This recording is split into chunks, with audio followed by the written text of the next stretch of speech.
हाय दोस्तों, नमस्कार। मेंसुरेशन क्षेत्रमिति से समबाहु त्रिभुज से संबंधित महत्वपूर्ण सूत्र और उस पर हम सवाल को हल कैसे करते हैं, आइए हम उसको समझते हैं। समबाहु त्रिभुज, सम मतलब समान, बाहु मतलब भुजा।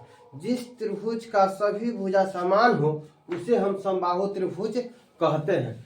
जिस त्रिभुज का सभी भुजा समान हो उसे हम समबाहु त्रिभुज कहते हैं। अगर सभी भुजा समान है तो सभी कोण भी आपस में क्या होगा, समान होगा। अगर समबाहु त्रिभुज का प्रत्येक कोण पूछे दोस्त कितना डिग्री का होता है तो 60 डिग्री का, क्योंकि त्रिभुज के तीनों कोणों को मिलाकर कितना डिग्री होता है, कोण ए प्लस कोण बी प्लस कोण सी बराबर होता है 180 डिग्री।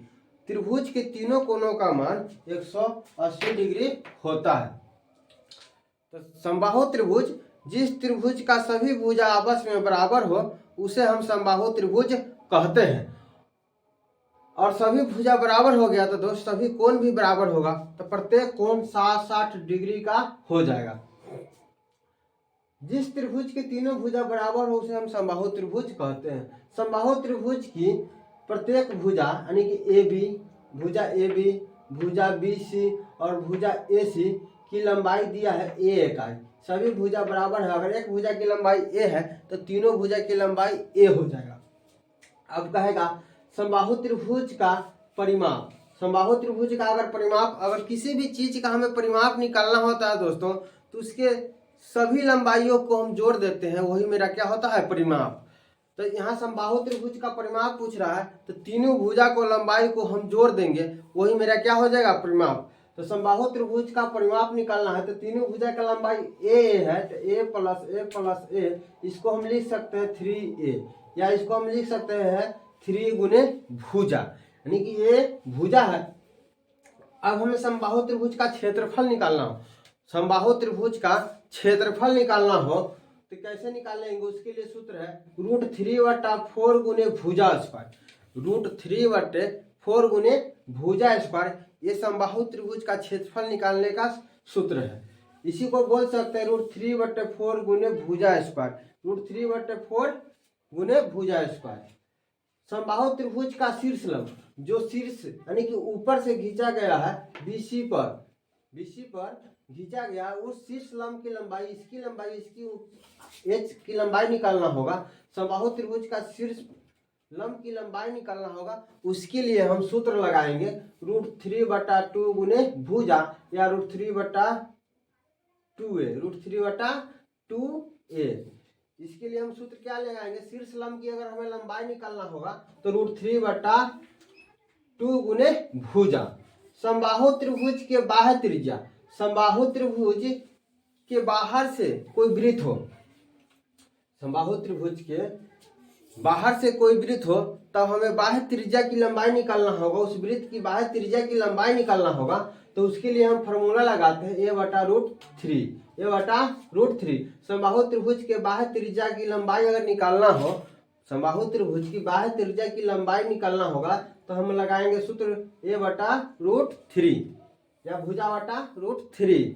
यह त्रिभुज की, ये समबाहु त्रिभुज की है क्या है, भुजा। समबाहु त्रिभुज के अंतःवृत्त की त्रिज्या, यानी कि समबाहु त्रिभुज है उसके अंदर से कोई वृत्त बना है और उस वृत्त की हमें त्रिज्या निकालना होगा, उस त्रिज्या की लंबाई निकालना होगा। तो उसके लिए हम फॉर्मूला लगाएंगे a/2√3। अगर समबाहु त्रिभुज के अंदर कोई वृत्त है और उस वृत्त की त्रिज्या की हमें लंबाई ज्ञात करनी हो तो हम क्या लगा सकते हैं, a/2√3। अब आइए, समबाहु त्रिभुज की बाह्य त्रिज्या और अंतः त्रिज्या की लंबाई होता है 2:1। कैसे होता है हम निकालेंगे, बाह्य त्रिज्या को r लिख दिए कैपिटल R, अंतः त्रिज्या का स्मॉल r लिख दिए। तो बाह्य त्रिज्या के निकालने के लिए फॉर्मूला है a/√3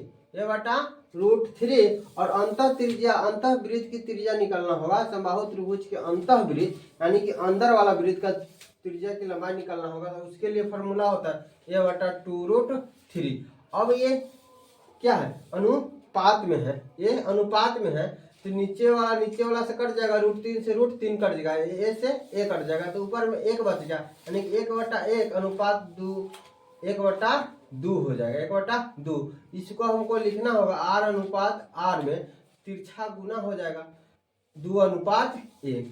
तो अंतःवृत्त और बाह्य वृत्त की त्रिज्या का हमें अनुपात दिया था कितना, 2:1। हम इसको याद भी रख सकते हैं, नहीं तो हमें निकालने आएगा तो निकाल लेंगे। और अंतःवृत्त का क्षेत्रफल और बाह्य वृत्त का क्षेत्रफल हमें होता है 1:4। अंतःवृत्त का क्षेत्रफल और बाह्य वृत्त का क्षेत्रफल बराबर होता है 1:4। अगर हमें कोई त्रिभुज दिया, अंतःवृत्त का हमें त्रिज्या पता है कितना होता है, a/2√3। तो अंतःवृत्त का क्षेत्रफल, वृत्त का क्षेत्रफल क्या होता है, πr²। तो r यानी कि त्रिज्या की लंबाई कितना दे दिया, a/2√3 का स्क्वायर। अब बाह्य वृत्त की त्रिज्या हो जाएगा कितना, उसका भी πr² हो जाएगा। यहाँ बाह्य वृत्त की त्रिज्या है, बाह्य वृत्त की त्रिज्या होता है पाई गुने a/√3 का स्क्वायर। अब इसको स्क्वायर करेंगे तो पाई से पहले हम पाई को काट देंगे, a से स्क्वायर हो जाएगा तो a² बच जाएगा, यहाँ स्क्वायर नीचे वाला का स्क्वायर होगा तो 2 का स्क्वायर 4 और √3 का स्क्वायर 3 आएगा। अनुपात यहाँ भी a का स्क्वायर से a² हो जाएगा और √3 का स्क्वायर 3 आ जाएगा। a² कट गया, 3 से 3 कट गया, अब बच गया यहाँ 1/4 और यहाँ बच गया 1/1। अब तिरछा गुना हो जाएगा, तो यहाँ तिरछा गुना है 1 × 1 तो 1 होगा और 4 × 1 तो 4। अंतःवृत्त का क्षेत्रफल और बाह्य वृत्त का क्षेत्रफल 1:4 है, निकालने भी तो मेरा कितना आ गया, 1:4। अब इस पर समबाहु त्रिभुज पर हम सवाल को देखते हैं, समबाहु त्रिभुज पर हम कुछ महत्वपूर्ण सवाल को देखते हैं। आइए,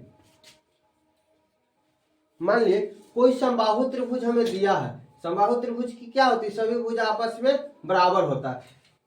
शीर्ष ए हो गया, शीर्ष बी हो गया और शीर्ष सी हो गया। ए बी की लंबाई 4 अगर दिया है, कह देगा समबाहु त्रिभुज की एक भुजा की लंबाई 4 सेंटीमीटर है, तो सभी भुजा की लंबाई 4 सेंटीमीटर हो जाएगा, क्योंकि समबाहु त्रिभुज की प्रत्येक भुजा आपस में बराबर होता है। अब हमें इसका क्या निकालना पड़ेगा, परिमाप अगर निकालना होगा तो परिमाप निकालना होगा तो क्या है, √3 3 गुने भुजा होता है, 3 गुने भुजा तो 3 और गुने भुजा की लंबाई कितना दिया, 4 सेंटीमीटर, तो हो जाएगा 4 × 12 सेंटीमीटर। इसका परिमाप निकल गया, 4 × 12 सेंटीमीटर। अगर इसका हमें क्षेत्रफल निकालना होगा तो समबाहु त्रिभुज का क्षेत्रफल का सूत्र क्या होता है, √3/4 गुने भुजा स्क्वायर, तो √3/4 गुने भुजा कितना दिया है, 4 सेंटीमीटर, तो 4 सेंटीमीटर का स्क्वायर करेंगे, √3/4 गुने 4 सेंटीमीटर का स्क्वायर करेंगे तो 16 सेंटीमीटर स्क्वायर हो जाएगा। अभी 4 से 16 कट जाएगा 4 मतलब, तो अब इसको गुना करेंगे तो 4√3 सेंटीमीटर स्क्वायर।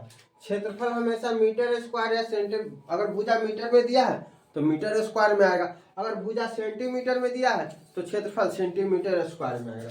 तो इसका क्षेत्रफल कितना निकल के आ गया, 4√3 सेंटीमीटर स्क्वायर। इसी को हिंदी में लिखेंगे वर्ग सेंटीमीटर। अब इसे हमें बाह्य वृत्त की त्रिज्या अगर निकालना होगा, बाह्य वृत्त की त्रिज्या निकालना होता, बाह्य वृत्त की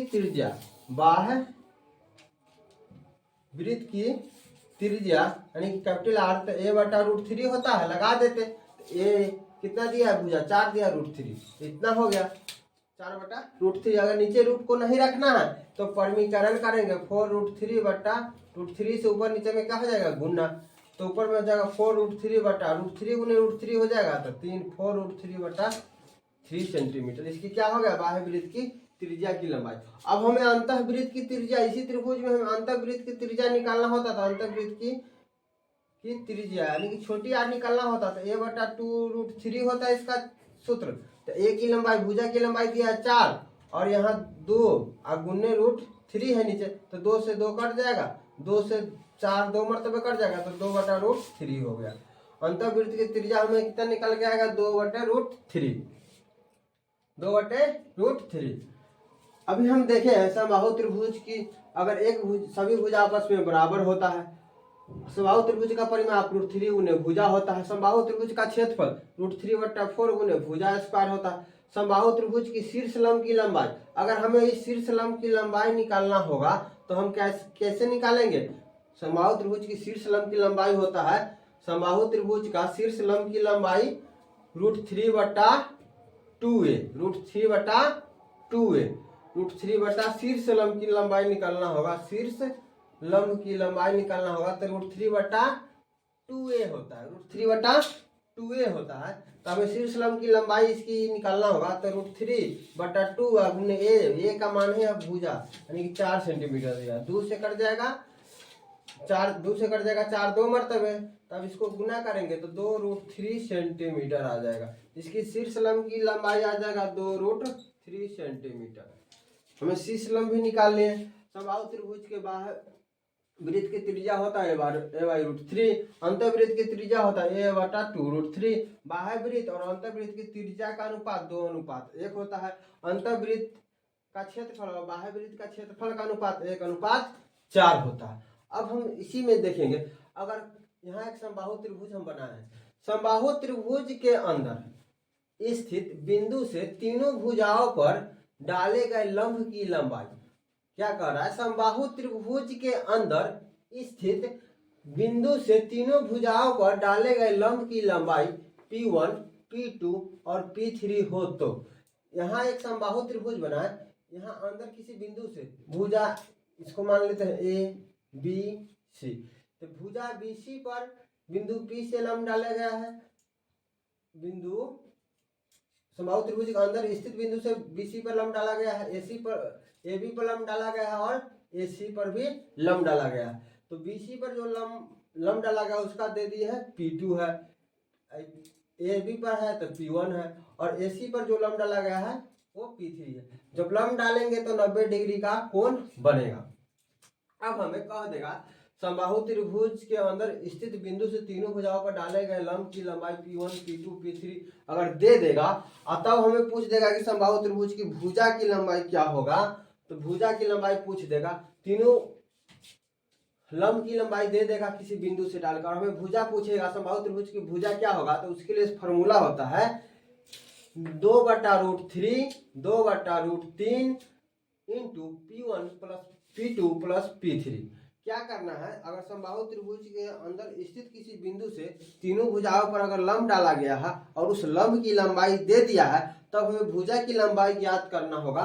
तो 2/√3 into P1 plus P2 plus P3 ये सूत्र हम लगा देंगे और इसका परिमाप निकालना होगा। तब अंदर स्थित बिंदु से तीनों भुजाओं पर डाले गए लंब की लंबाई दिया हो और हमें परिमाप निकालना, अगर हम भुजा निकाल लिए तो परिमाप तो निकाल ही लेंगे, क्या है कि परिमाप होता है √3 गुने भुजा, नहीं तो अगर सीधा हम परिमाप का फॉर्मूला लगाना चाहते हैं तो √3 into P1 plus P2 plus P3 हो जाएगा। अब समबाहु क्षेत्रफल इसका निकालना होगा, तब P1 plus P2 plus P3 का स्क्वायर करेंगे अब बट्टा में √3 कर देंगे। अगर हमें इस समबाहु त्रिभुज की अगर इसका ऊंचाई निकालना होगा तो P1 plus P2 plus P3 हो जाएगा। दोस्तों, आपको ये वीडियो कैसा लगा हो वीडियो में कमेंट करके जरूर बताएं, और वीडियो को अगर पसंद आया हो तो वीडियो को लाइक कर दें और इस चैनल को सब्सक्राइब कर लें। आगे आपको किस टॉपिक का वीडियो चाहिए कमेंट बॉक्स में कमेंट करके जरूर बताएं, हमें आपका कमेंट का इंतजार है। धन्यवाद दोस्तों।